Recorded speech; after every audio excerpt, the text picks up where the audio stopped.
एक आदमी जो लड़कियों को सप्लाई करता था, प्राइवेट जेट में ले जाता था और शक्तिशाली लोगों के लिए सब कुछ अरेंज करता था। जब उसने बोलना शुरू किया तो वो अचानक मर गया और तब से दुनिया बोल रही है, एप्स्टीन ने खुद को नहीं मारा। जेफरी एप्स्टीन एक ऐसा आदमी था जो बाहर से बहुत बड़ा बिजनेसमैन और बिलियनर लगता था, लेकिन उसके पीछे की कहानी बेहद डरावनी और गंदी थी। लोग उसे एक फिनेंशियर कहते थे, लेकिन उसका कोई साफ और प्रॉपर बिजनेस रिकॉर्ड कभी सामने नहीं आया। इसके बावजूद उसके पास प्राइवेट जेट था, लग्जरी हाउसेस थे, एक प्राइवेट आइलैंड था और दुनिया के सबसे पावरफुल लोग उसके कांटेक्ट में थे। सबसे बड़ा सवाल यही था कि आखिर इतना पैसा और इतनी पावर उसे मिली कहां से। एप्स्टीन धीरे धीरे एलीट सर्कल का हिस्सा बन गया। बड़े पॉलिटिशियंस, बिजनेस टाइकून्स, सेलिब्रिटीज और रॉयल फैमिली से जुड़े लोग उसके साथ पार्टीज और मीटिंग्स में दिखाई देने लगे। उसका एक प्राइवेट जेट था जिसे लोलिता एक्सप्रेस कहा जाता था। एलिगेशंस और कोर्ट डॉक्यूमेंट्स के मुताबिक इसी जेट के जरिए अंडर एज लड़कियों को अलग अलग जगहों पर ले जाया जाता था। उसका private island, little Saint James island, इस पूरे केस का सबसे डार्क हिस्सा माना जाता है। बाहर से सब कुछ लग्जरी और नॉर्मल लगता था, लेकिन विक्टिम्स के स्टेटमेंट्स के अनुसार वहीं पर उनका सेक्सुअल अब्यूज और एक्सप्लॉयटेशन हुआ। कई लड़कियों को पैसे का लालच दिया गया, कई को डराया गया और कई पर चुप रहने का प्रेशर डाला गया। फोन्स छीन लिए जाते थे और बाहर की दुनिया से कांटेक्ट तोड़ दिया जाता था। उसका private island, little Saint James island, इस पूरे केस का सबसे डार्क हिस्सा माना जाता है। बाहर से सब कुछ लग्जरी और नॉर्मल लगता था, लेकिन विक्टिम्स के स्टेटमेंट्स के अनुसार वहीं पर उनका सेक्सुअल अब्यूज और एक्सप्लॉयटेशन हुआ। कई लड़कियों को पैसे का लालच दिया गया, कई को डराया गया और कई पर चुप रहने का प्रेशर डाला गया। फोन्स छीन लिए जाते थे और बाहर की दुनिया से कांटेक्ट तोड़ दिया जाता था। 2008 में पहली बार एप्स्टीन के खिलाफ सीरियस केस बना। उस पर माइनर्स के सेक्सुअल अब्यूज के चार्जेस लगे। दुनिया को लगा कि अब उसे कड़ी सजा मिलेगी, लेकिन सिस्टम ने सबको शॉक कर दिया।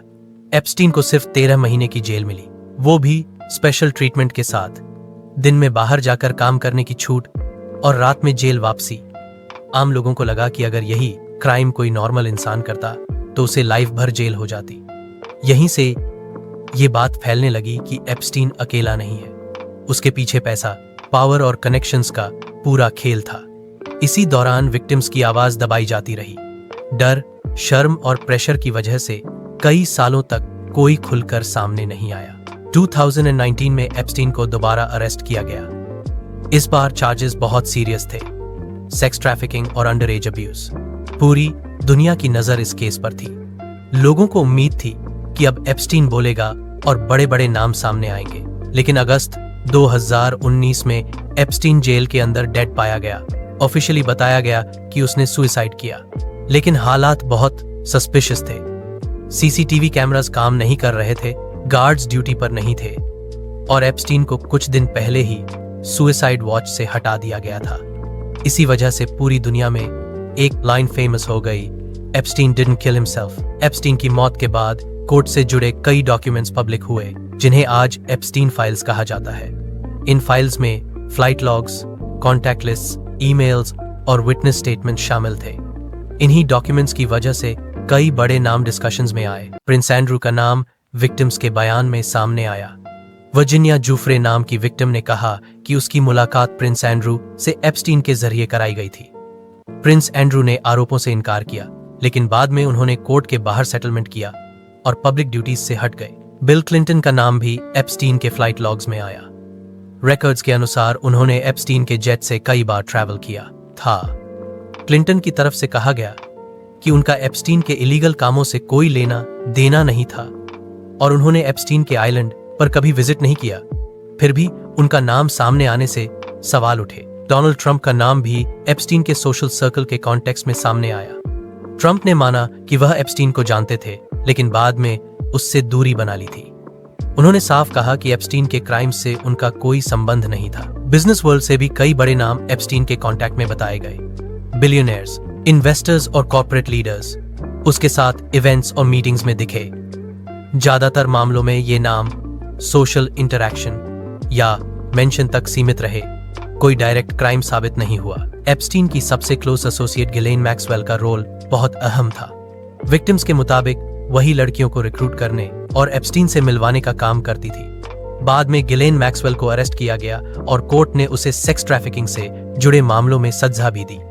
एप्स्टीन फाइल्स में भारत के प्रधानमंत्री नरेंद्र मोदी का नाम भी एक जगह मेंशन हुआ, लेकिन इसका कॉन्टेक्स्ट समझना बहुत जरूरी। एक ईमेल में मोदी जी का नाम उनकी 2017 की इजराइल विजिट के संदर्भ में आया था। भारत सरकार और मिनिस्ट्री ऑफ एक्सटर्नल अफेयर्स ने साफ कहा कि इस मेंशन का एप्स्टीन के क्राइम से कोई लेना देना नहीं है और इस तरह के रेफरेंसेस को बेबुनियाद बताया गया। इसका मतलब ये नहीं है कि मोदी जी का एप्स्टाइन से कोई पर्सनल या इलीगल कनेक्शन था। एप्स्टीन की मौत के बाद लोग मानने लगे कि अगर वह जिंदा रहता तो शायद और भी बड़े खुलासे होते। बहुत से लोग आज भी मानते हैं कि एप्स्टीन को इसलिए चुप करा दिया गया ताकि वह पावरफुल लोगों के नाम न ले सके। आज एप्स्टीन मर चुका है, लेकिन उसका केस खत्म नहीं हुआ है। एप्स्टाइन फाइल्स ने यह दिखा दिया कि जब पैसा और पावर मिल जाते हैं तो सिस्टम को मैनिपुलेट करना कितना आसान हो जाता है। विक्टिम्स आज भी पूरे जस्टिस का इंतजार कर रही हैं और दुनिया आज भी यही पूछ रही है कि क्या कभी पूरी सच्चाई सामने आएगी। ये कहानी सिर्फ जेफरी एप्स्टीन की नहीं है, ये एक वार्निंग है। अगर पावरफुल लोगों से सवाल नहीं पूछे गए तो ऐसे क्राइम्स बार बार होते रहेंगे। एप्स्टीन चला गया, लेकिन उसके पीछे छूटे सवाल आज भी जिंदा है। इस पूरे मामले में एक और बात जो लोगों को परेशान करती है वो है एप्स्टीन का इंटेलिजेंस एजेंसीज और पावरफुल सिस्टम्स के आसपास घूमना। कई लोग मानते हैं कि एप्स्टीन सिर्फ एक क्रिमिनल नहीं था, बल्कि वो इंफॉर्मेशन कलेक्ट करने का भी काम करता था। किस नेता ने क्या किया, कौन किस आइलैंड पर गया, कौन किस जेट में बैठा, ये सारी जानकारी उसके पास रहती थी। इसी वजह से कहा जाता है कि वो बहुत से लोगों के लिए डेंजरस बन चुका था। एप्स्टाइन के घरों में कैमरास, हिडन रूम्स और अनयूजुअल सिक्योरिटी सेटअप्स की भी बात सामने आई। इन्वेस्टिगेशंस के दौरान कई चीजें ऐसी मिलीं जो नॉर्मल नहीं थीं। विक्टिम्स ने बताया कि कई बार उन्हें फील कराया जाता था कि उन पर नजर रखी जा रही है ताकि वो डर में रहें और कभी सच न बोलें। जब गिसलाइन मैक्सवेल पकड़ी गई तब उम्मीद जगी कि शायद अब पूरा नेटवर्क सामने आएगा। कोर्ट में कई विक्टिम्स ने डिटेल्ड स्टेटमेंट्स दिए। उन्होंने बताया कि कैसे रिच और पावरफुल लोगों के सामने उन्हें प्रेजेंट किया जाता था, कैसे पार्टीज के नाम पर एक्सप्लॉयटेशन होता था और कैसे हर बार उन्हें साइलेंस के बदले पैसे दिए जाते थे। लेकिन मैक्सवेल की सजा के बाद भी बहुत से नाम सामने नहीं आए। लोगों को लगा कि पनिशमेंट सिर्फ मिडिल लेवल तक ही सीमित रह गई। जो सबसे ऊपर थे, जिनके पास सबसे ज्यादा पावर थी, वो आज भी सवालों से बाहर रहे। मीडिया ने इस केस को काफी कवर किया, लेकिन टाइम के साथ कवरेज भी कम होती गई। नई न्यूज आई, नए मुद्दे आए और एप्स्टाइन फाइल्स धीरे धीरे हेडलाइन से गायब होने लगी। लेकिन इंटरनेट और सोशल मीडिया पर लोग आज भी इस केस को भूलने को तैयार नहीं है। रेडिट, ट्विटर और यूट्यूब पर हजारों लोग आज भी एप्स्टीन फाइल्स को एनालाइज करते हैं।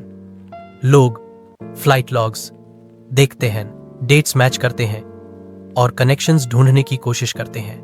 हर नया डॉक्यूमेंट, हर नया लीक लोगों के लिए एक नया सवाल लेकर आता है। इस केस ने यह भी दिखाया कि विक्टिम्स के लिए जस्टिस पाना कितना मुश्किल होता है, खासकर तब जब सामने वाले के पास पैसा, पावर और कनेक्शंस हों। बहुत सी लड़कियों की जिंदगी हमेशा के लिए बदल गई, लेकिन उन्हें वो क्लोजर कभी नहीं मिला जिसकी उन्हें जरूरत थी। आज भी कई विक्टिम्स ओपनली कहती हैं कि एप्स्टीन की मौत से उन्हें राहत नहीं मिली। उनके लिए असली जस्टिस तब होता जब पूरा नेटवर्क सामने आता और हर इन्वॉल्व्ड इंसान को सजा मिलती। एप्स्टीन फाइल्स सिर्फ पास्ट की कहानी नहीं है, ये प्रेजेंट सिस्टम पर भी सवाल उठाती हैं। क्या आज भी ऐसे लोग मौजूद हैं जो पावर का गलत इस्तेमाल कर रहे हैं? क्या आज भी क्राइम्स को पैसे के दम पर दबाया जा सकता है? इस केस ने दुनिया को यह सोचने पर मजबूर कर दिया कि लॉ सबके लिए बराबर है या नहीं। आम आदमी के लिए रूल्स अलग क्यों हैं और पावरफुल लोगों के लिए अलग क्यों? शायद इसी वजह से जेफरी एप्स्टीन का नाम आज भी जिंदा है। वो आदमी चला गया, लेकिन उसकी कहानी खत्म नहीं हुई। जब तक हर सवाल का जवाब नहीं मिल जाता, तब तक एप्स्टीन फाइल्स लोगों के दिमाग में घूमती रहेंगी। और यही इस कहानी की सबसे डरावनी बात है कि सच सामने होते हुए भी कई बार वो सच कभी पूरी तरह बाहर नहीं आ पाता। आखिर में सवाल यही रह जाता है कि जेफरी एप्स्टीन सिर्फ एक आदमी था या एक मुखौटा, एक ऐसा चेहरा जिसके पीछे बहुत कुछ छुपा हुआ था। वो मर गया, लेकिन उसकी मौत के साथ सच्चाई नहीं मरी। उल्टा उसकी मौत ने और ज्यादा सवाल पैदा कर दिए। क्या सच में उसने खुद अपनी जान ली या फिर उसे चुप करा दिया गया। क्या जिन बड़े नामों के बारे में दुनिया ने सुना वो बस एक छोटा सा हिस्सा थे, और जो सबसे ऊपर बैठे थे क्या उनके नाम कभी सामने आएंगे? एप्स्टाइन फाइल्स हमें ये दिखाती हैं कि पावर और मनी जब एक साथ आ जाते हैं तो लॉ भी कमजोर पड़ सकता है। विक्टिम्स सालों तक चुप रहीं क्योंकि उनके सामने डर था, शर्म थी और सिस्टम पर भरोसा नहीं था। बहुत सी जिंदगियां हमेशा के लिए टूट गईं, लेकिन इंसाफ अधूरा ही रह गया। ये कहानी हमें वार्न करती है कि अगर सोसाइटी सवाल पूछना बंद कर दे तो ऐसे एप्स्टीन फिर पैदा होंगे। अगर पावरफुल लोगों को जवाबदेह नहीं बनाया गया तो जस्टिस सिर्फ एक शब्द बनकर रह जाएगा। जेफरी एप्स्टीन चला गया, लेकिन उसके पीछे छोड़ा हुआ सिस्टम अभी भी जिंदा है, और जब तक वो सिस्टम जिंदा है तब तक ये कहानी खत्म नहीं होगी। शायद सच पूरी तरह कभी सामने आए, या शायद कुछ राज हमेशा के लिए दबे रह जाएं। लेकिन एक बात तय है, ये सिर्फ एक क्राइम स्टोरी नहीं है, ये एक सवाल है, और उस सवाल का जवाब दुनिया आज भी ढूंढ रही है। अगर आपको ये वीडियो थोड़ी सी भी सोचने पर मजबूर करे तो इसे सिर्फ देखिए मत, शेयर भी करिए, क्योंकि ऐसी कहानियां तभी बाहर आती हैं जब लोग सवाल पूछते हैं, चुप नहीं रहते। वीडियो पसंद आई हो तो लाइक जरूर करिए, कमेंट में बताइए आप क्या सोचते हो, और सब्सक्राइब करिए हमारे चैनल को।